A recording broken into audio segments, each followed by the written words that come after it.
Area 7. Tom Harrison from Claremore, Oklahoma. Good afternoon, gentlemen, and thanks for a wonderful weekend. This question is for Mr. Buffett. Being somewhat pessimistic by nature, I have a recurrent nightmare of a Wall Street Journal headline proclaiming Buffett kicks bucket. They may phrase it a little more elegantly than that, but someday the headline will be there. And of course, Charlie's no spring chicken either. In light of these concerns, could you please go into a little more detail than that presented in your annual report regarding the secession issue? And my apologies for the morbid nature of the question. No, there's no reason to apologize. I mean, it's a question I ask our managers, incidentally, every couple of years.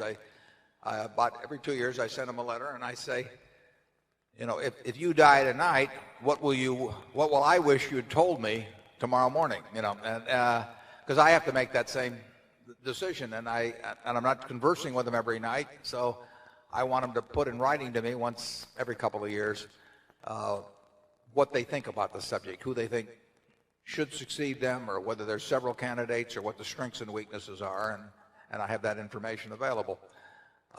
And you know, you're entitled to the same sort of answer about succession. It's part of buying into this business, and I can tell you that no one has more of an interest in it than I do, and Charlie has a similar interest because we have a very high percentage of our net worth in the business, plus we've got a lifetime of effort in the business, and we want it to succeed for both.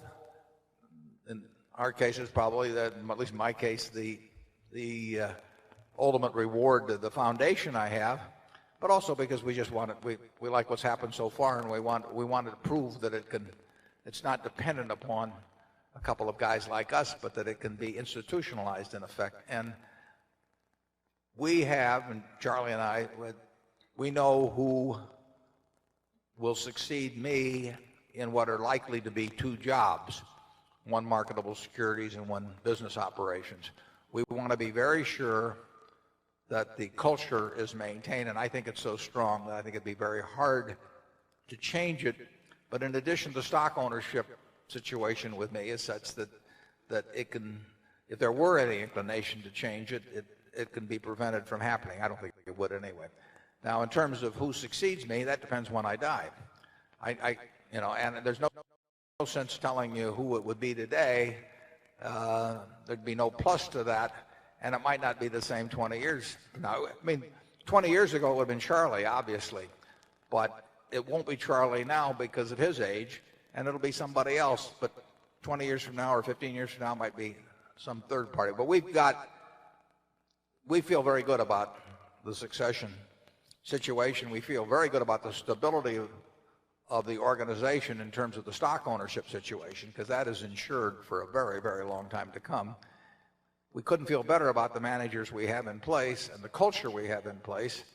And, you know, the individual will be named. I think I've mentioned, though, that when they open that envelope, although the contents of that envelope are already known to the key people, but when they open that envelope, the first instruction is, you know, take my pulse again. I mean, I'm not...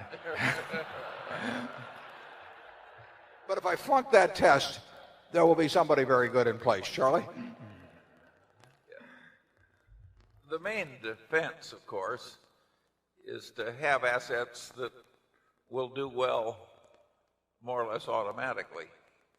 And we have a lot of those.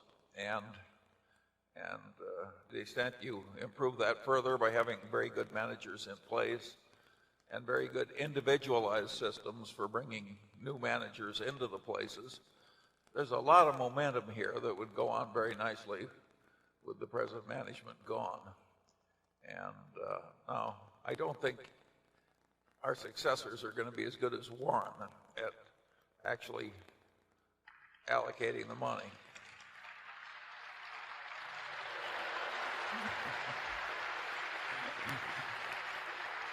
No, we ran a little test case 10 years ago because for 9 months and 4 days, I took another job at Solomon, and things went fine at Berkshire. The managers don't need me. We have to allocate capital. we have to make sure they're treated fairly.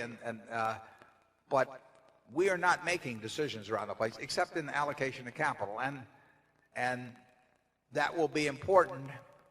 But some of that is semi-automatic, and others, it does require, some imagination sometime or something of the sort.